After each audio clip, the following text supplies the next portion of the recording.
Euro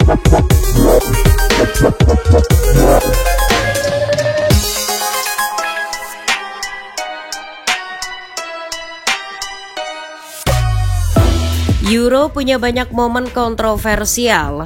Wajar ketika pertaruhan dan persaingan seketat ini, momen kontroversial tidak bisa dihindari.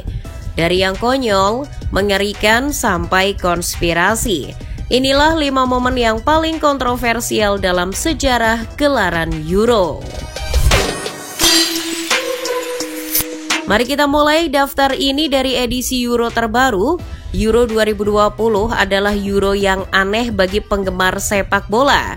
Digelar di tahun 2021 karena pandemi Covid, Euro edisi ini tidak memiliki tuan rumah dan digelar di 11 negara berbeda. Tapi itu bukan berarti Euro edisi ini minim momen kontroversi. Ada beberapa malah. Dari kontroversi penalti Sterling versus Denmark, kelakuan fans Inggris yang rasis pada pemain mereka sendiri, sampai pertandingan Denmark versus Finlandia yang dilanjutkan meski Eriksen sempat henti jantung di tengah laga.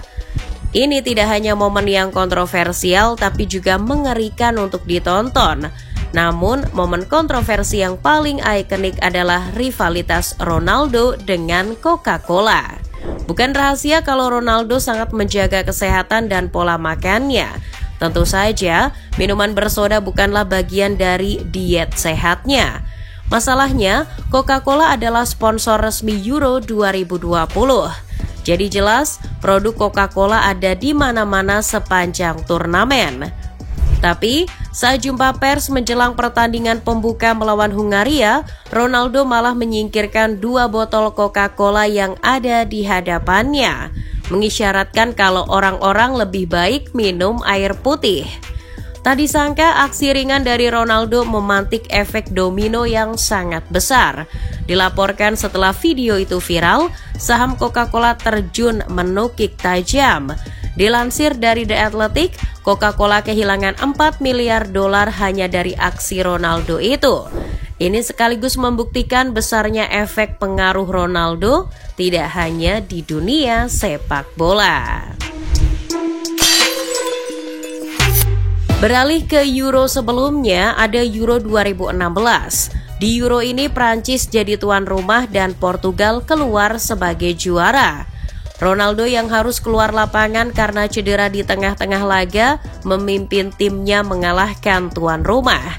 Dan akhirnya Portugal bisa keluar sebagai juara untuk pertama kalinya dalam sejarah.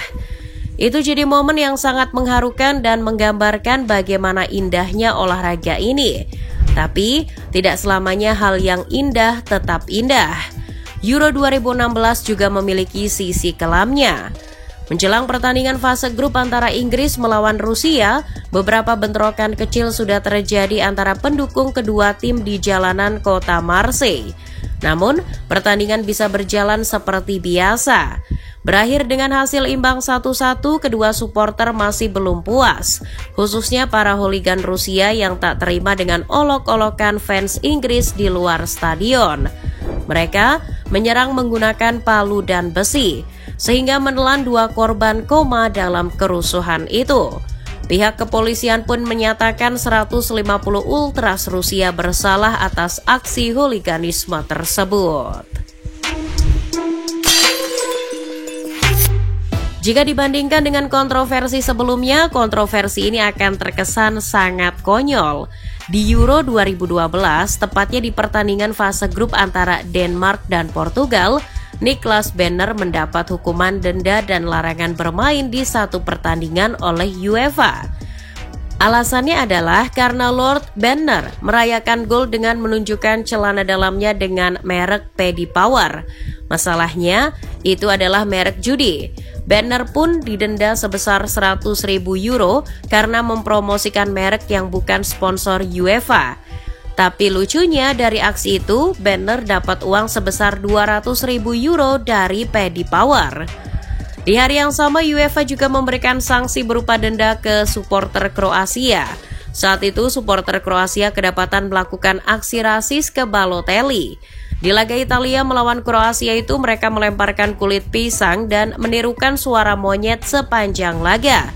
Gilanya, UEFA memberikan denda kepada Kroasia hanya sebesar 80.000 euro saja. Itu angka yang lebih sedikit daripada denda yang diterima Bednar. Padahal itu bukan kali pertama fans Kroasia berperilaku rasis. Ini pun memunculkan isyarat kalau UEFA lebih memprioritaskan sponsor mereka ketimbang masalah rasisme yang mengakar di sepak bola Eropa. Loncat ke Euro 2004, kontroversi yang paling diingat dari turnamen itu pasti bagaimana Yunani jadi juara dengan sepak bola negatif.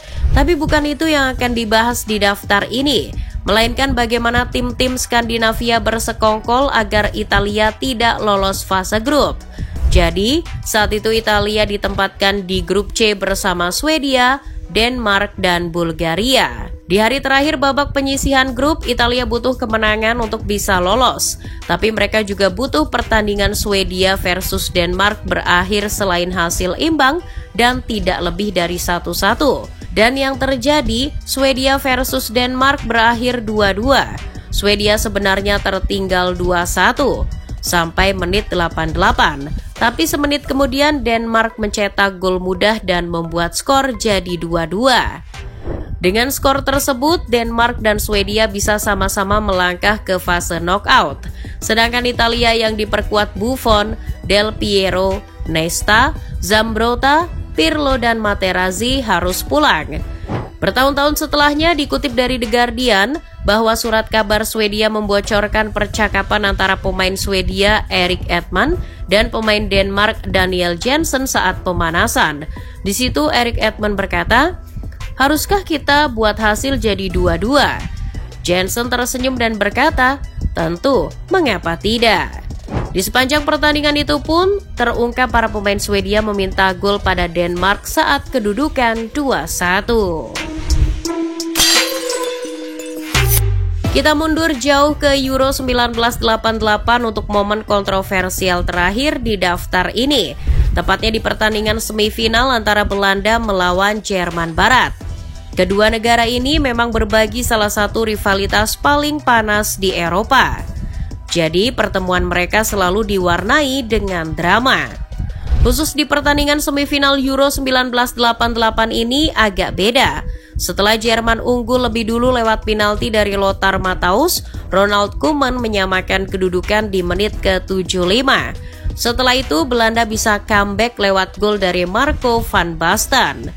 Belanda tentu saja sangat senang bisa mengalahkan Jerman Barat untuk ke final.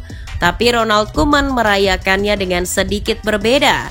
Sambil tertawa ia melakukan pose mengelap pantatnya menggunakan jersey Jerman.